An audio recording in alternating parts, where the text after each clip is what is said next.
Hello viewers, welcome to my channel cook and travel with Prashant. So আজকে নিয়ে এলাম chicken recipe. চিকেনের মধ্যে আজকে আমি বানাবো আপনার চিকেন কারি। একটু স্পাইসি বানাবো, কারণ আমি একটু স্পাইসি খেতে ভালো পাই, তার জন্য একটু স্পাইসি বানাবো।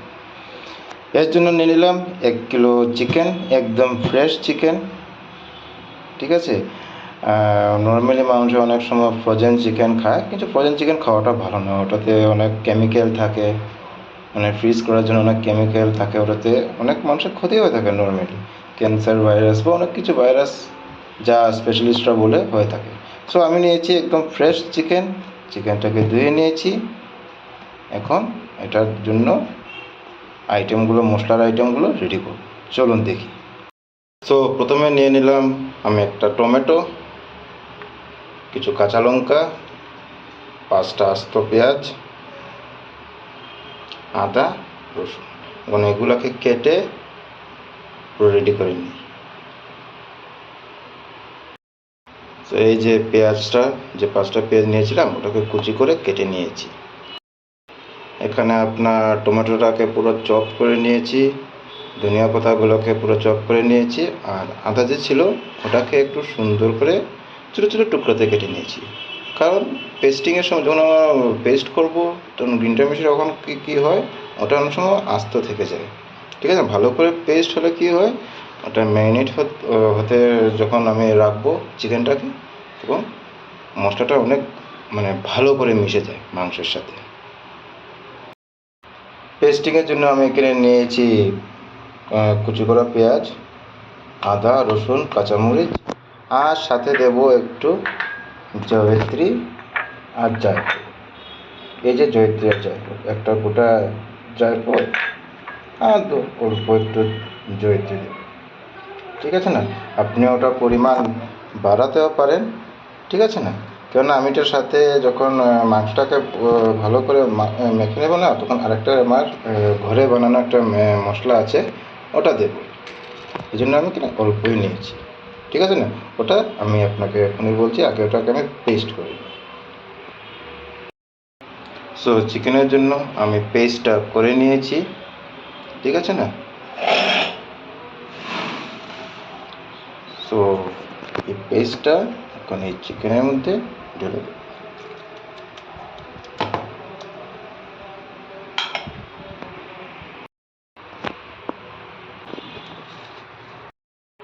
সো মশলার মধ্যে নিলাম আমি শুকনো লঙ্কার গুঁড়ো, হলুদ, জিরা, ধনিয়া, এটা হচ্ছে কাশ্মীরি মির্চ। যেহেতু আমি বলেছি আমি একটু স্পাইসি খেতে পারবো, ঝাল খেতে ভালো পাই, এই জন্য আপনি এটা চাইলে দিতে পারেন, নতুবা স্কিপ করতে পারেন। ঠিক আছে না, এটা আপনার টেস্ট মতো। আর এটা হচ্ছে আমার ঘরে বানানো একটা মশলা। ঠিক আছে না, এটার মধ্যে বিভিন্ন ধরনের এলাচি, দারচিনি, জায়ফল বা এক্সট্রা অনেক ইনগ্রিডিয়েন্টস থাকে।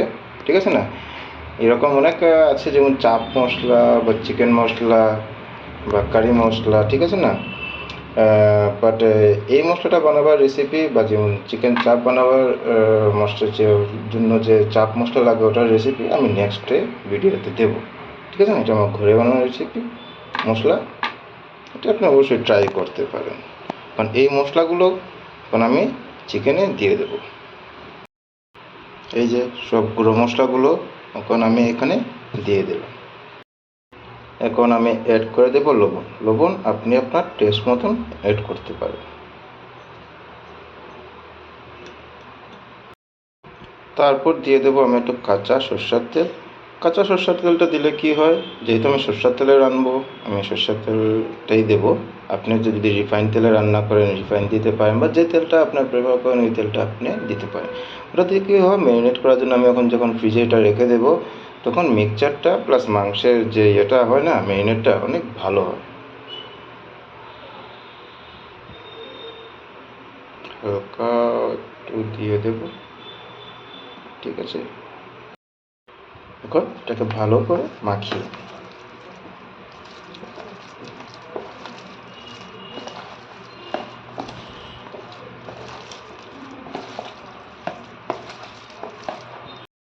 সো এই যে দেখে নেন বন্ধুরা, মাংসটাকে ভালো করে মেখে দিয়েছি। এখন আমি এটাকে আধা ঘন্টা বা 1 ঘন্টা বা দেড় ঘন্টা 1 ঘন্টা বা 1.5 ঘন্টা রাখলেই হয়। এটা ম্যারিনেট করার জন্য ফ্রিজে রাখতে দেয়, ঠিক আছে না? এটাকে বন্ধ করে, বক্সটাকে বন্ধ করে ফ্রিজে রেখে দেবে। অনেকে বন্ধুরা মাংসের সাথে এখানে যখন আমরা মাংসটাকে করে মশলা দিয়ে মেখে নিই, তখন অনেকে আলু দেয়, ঠিক আছে না?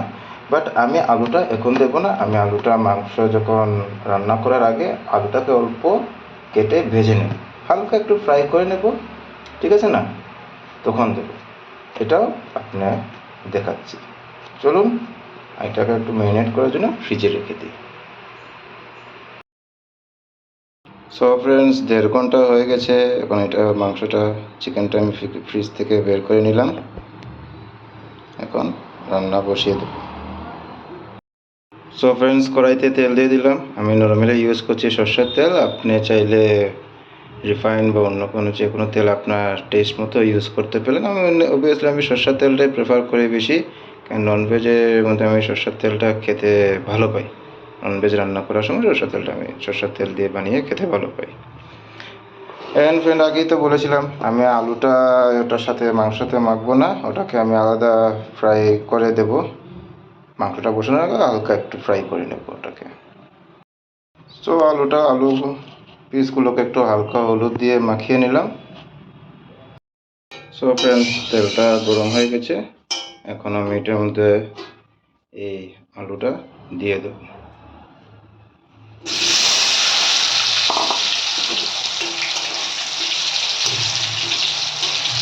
হালকা একটু ফ্রাই হতে দেবো আলুটা, তখন একটু গোল্ডেন টেক্সচার এসে যাবে, তখন এটাকে নামিয়ে দেবো।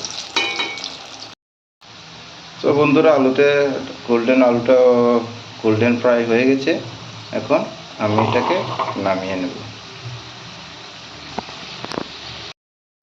সো বন্ধুরা, মাংসের সম্বাসের জন্য আমি এখানে নিয়ে নিলাম লং, গোলমরিচ, দারচিনি, এলাচ, তেজপাতা, শুকনো লঙ্কা, ঠিক আছে? আর নিলাম আস্ত জিরা। এখন বলবেন হয়তো আপনাদের মনে প্রশ্ন জাগবে, আস্ত জিরা কেন মাংসতে আছে? যেটা তো নিরামিষ ভেজ আইটেমে দেয়, ঠিক আছে না? না, আস্তা জিরা যেটা হচ্ছে এটা আপনার ডাইজেশনের জন্য অনেক ভালো, ঠিক আছে না? তো আস্তা জিরাটা আমরা সম্বাসে দিয়ে দিই। আপনারা চাইলে স্কিপও করতে পারেন বা দিতে পারেন, ঠিক আছে না? আপনার চয়েস মতো, বাট আপনি একবার দিয়ে ট্রাই করবেন।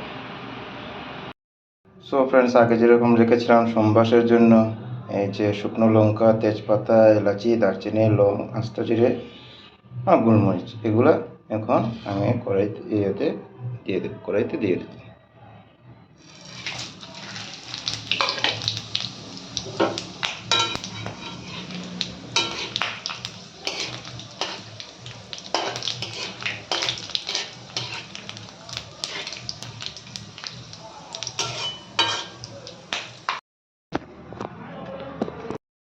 এই যে কড়াইতে মাংসটা দিয়ে দিয়েছি, এখন ওকে ভালো করে নাড়িয়ে নেব।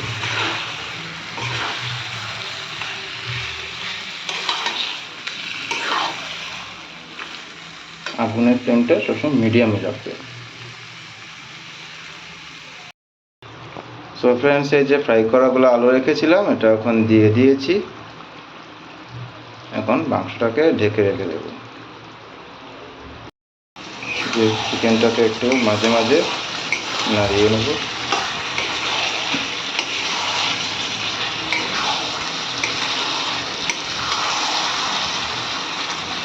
আমি এখানে আস্ত রসুন দিয়েছি, এটা খেতে ভালো লাগবে অনেক সময়।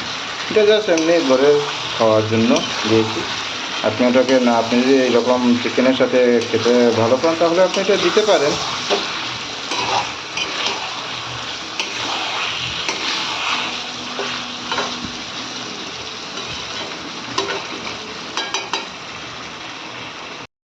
সো ফ্রেন্ডস, মাংসটা ফ্রাই হয়ে গিয়েছে। এখন আমি এটার মধ্যে গ্রেভি এড করে দেব। সো ফ্রেন্ডস, এই যে গ্রেভিটা এড করে দিলাম। এখন হালকা একটু সময়ের জন্য এটাকে ঢেকে রেখে দেবো, যে ভালোভাবে সিদ্ধ হয়ে যাবে।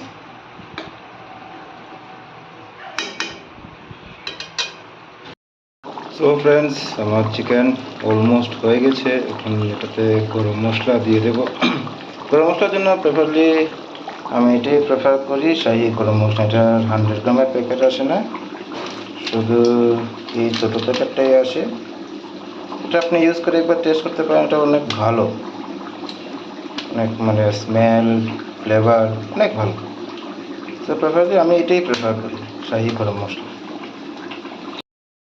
সো ফ্রেন্ডস, গরম মশলাটা দিয়ে দিলাম। এখন এটাকে ভালো করে মিশিয়ে নেব চিকেনের সাথে।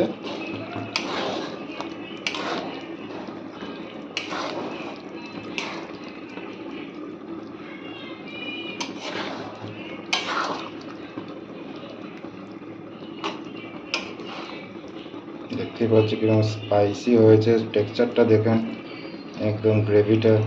আপনি এটা রাইস, রুটি সাথে নিয়ে নিতে পারেন।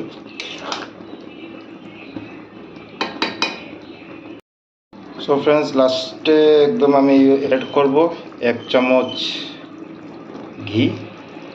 ঘিতে কি হয়, আপনার ফ্লেভার স্মেল অনেক ভালো আসে, একটা মানে ডিলিশিয়াস ফিল আসে।